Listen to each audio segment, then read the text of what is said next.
When it comes to life on Earth and human history, scientists and historians have some of the answers, but not all of them. They're great at their job, and they can reach grand conclusions based on tiny clues and pieces of evidence, but sometimes they encounter something that leaves them totally stumped. That's what today's video is all about. These are the strange and wonderful places all over the world that are amazing to see, but impossible to understand, even for scientists. Why have one tree when you can have two? That seems to be the theory in Casorzo, Italy, where there's a remarkable sight to behold in a field.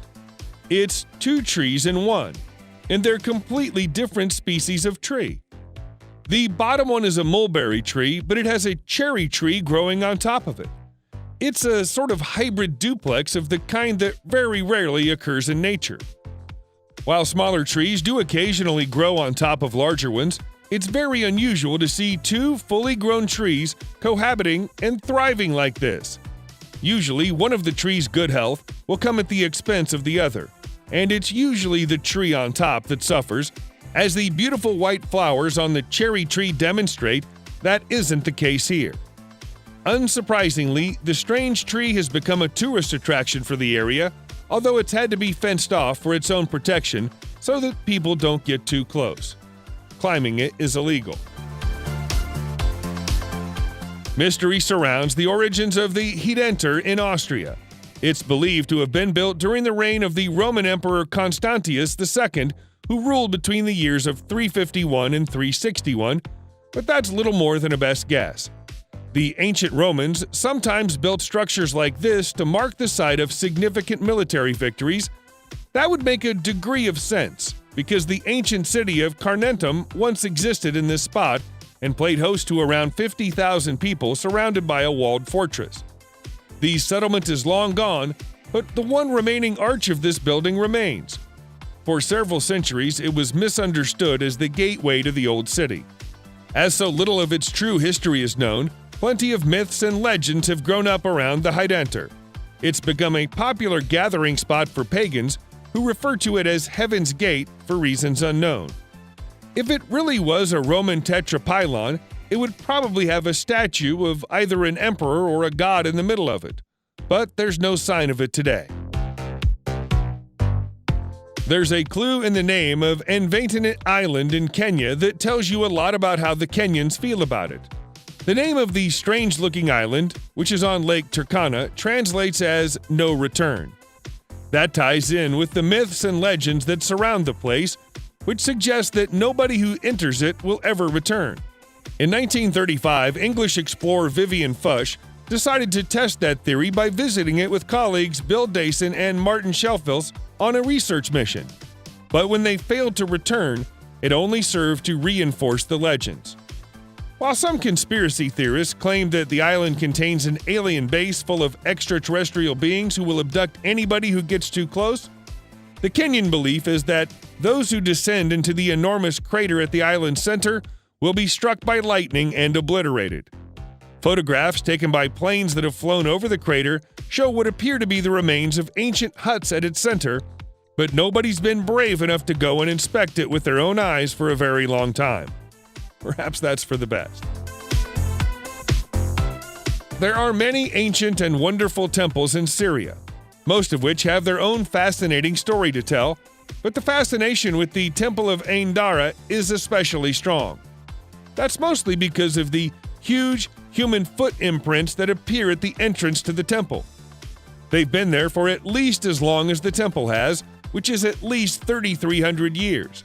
And there's disagreement about how they got there. Scientists and archaeologists say that they were carved by the same people who built the temple and are intended to represent the procession of the gods into the temple's inner chambers.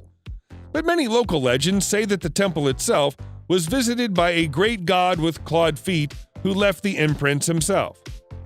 Yet another school of thought says that the people who built the temple were giants and they left the footprints behind.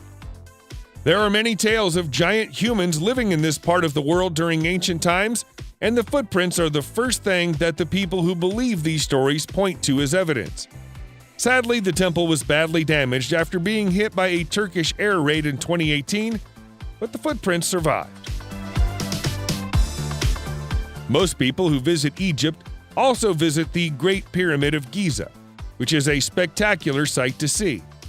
But if a few more of them could be persuaded to drive a further 20 minutes to Abu Ghraib, it wouldn't be such a little-known secret. The old city contains a structure that is, or at least was, a sun temple and was dedicated to the great god Ra. It was built somewhere around 2,400 years ago and used to have a stepped pyramid of its own. From ancient Egyptian historical records, we know that there were once 6 sun temples at Abu Ghraib, but only 2 remain today. They're ruins today, as the colossal stone obelisk that once marked the westernmost point of Abu Ghraib. The massive red granite blocks that are scattered across the area are a puzzle for archaeologists.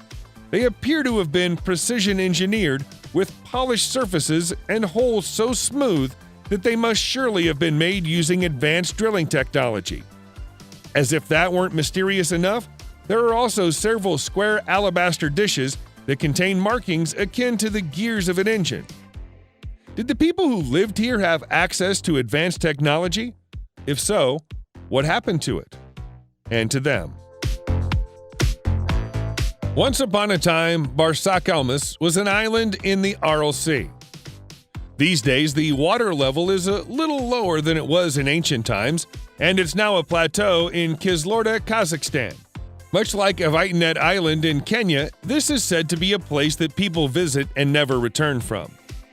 Even the name, which translated from its original Turkic language, means whoever comes here shall not return. In 1939, it was declared a national reserve and was closed off to visitors for the remainder of the 20th century. Nobody knows what the Soviets did there during those years, but there are plenty of rumors that it was used for top-secret research. Even today, electronic devices fail as you get close, and navigational equipment stops working. There have been documented cases of people's skin turning blue after spending too long at or close to the plateau, and a commonly told legend about a group of nomads who stayed here for what they believed to be a year, only to return to civilization to find that 3 decades had passed. It's a mysterious and seemingly supernatural place. Amid the ruins of Amman in Jordan, where you'll find the crumbling shells of temples and palaces, you'll also find the shattered remnants of a giant human hand made from stone. This is the Hand of Hercules, and even in its broken, 3-fingered state, it's still a strangely intimidating thing to look at. The hand is part of the Temple of Hercules, which was built during the 2nd century during the Roman occupation of Amman's citadel. For reasons that have been lost to history, it appears that the temple was never finished. The presence of an elbow made from marble implies that there was once a plan to build a colossal statue of Hercules here, which, had it been completed, would likely have been the largest statue in the world at that time. The region is known for earthquakes, so it's possible that the Romans gave up on the idea of building anything here after enduring one earthquake too many for their liking.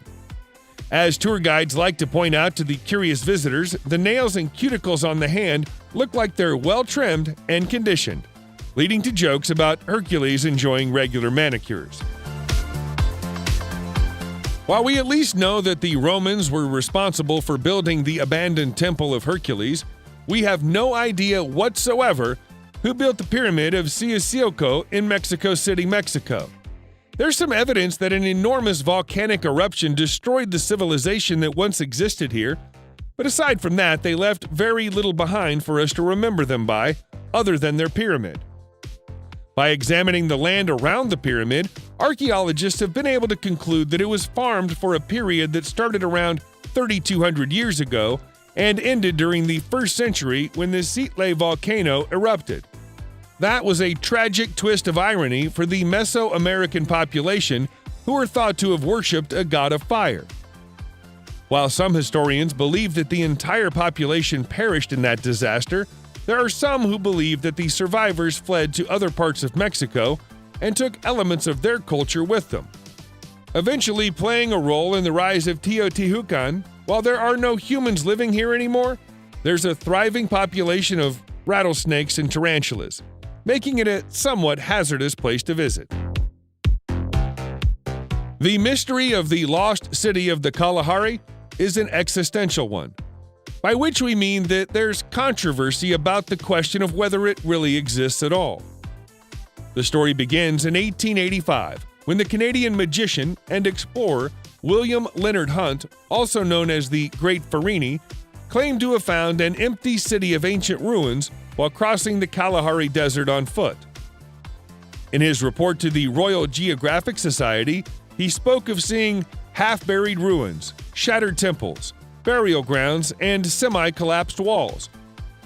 That prompted no less than 25 expeditions in the decades that followed, none of which found anything like what the Great Farini described.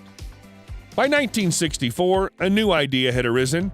A.J. Clement theorized that the magician had been mistaken about the route he took through the desert and devised an alternative route that Hunt may have taken by accident. By following it, he found a series of colossal stone monoliths made of dolerite, a material that, as it erodes, can begin to resemble straight, square blocks that resemble walls. Clement concluded that what Hunt actually saw was nothing more than a natural rock formation dating back 180 million years. But his explanation didn't satisfy everybody. There are still people searching for the lost city of the Kalahari to this day. The Nazis built a lot of strange structures all over Europe over the course of the Second World War, and not all of them are understood. In the absence of solid information, many wild and wondrous theories have sprung up, such as those that surround the concrete rings they built on the coast of the Barents Sea. The fact that the Soviet military took ownership of them after the war and refused to let anyone else get close for several decades did little to dispel the most extreme of those theories. To some, the Soviet interest in the site confirmed that these were places that the Germans conducted tests on anti-gravity devices and weapons of mass destruction. There's been some speculation that this is the place that the Nazis worked on a top-secret project known as Die Glocke, or the Bell. Other than knowing its shape, nobody truly knows what Die Glocke was supposed to do, aside from the fact that it was a fearsomely powerful weapon. It's perhaps more likely that these were concrete bases upon which rotating artillery pieces were mounted. But that's far less fun to believe. There are people who live in the town of Swinton in North Yorkshire, England, who believe that there's an ancient temple in their neighborhood.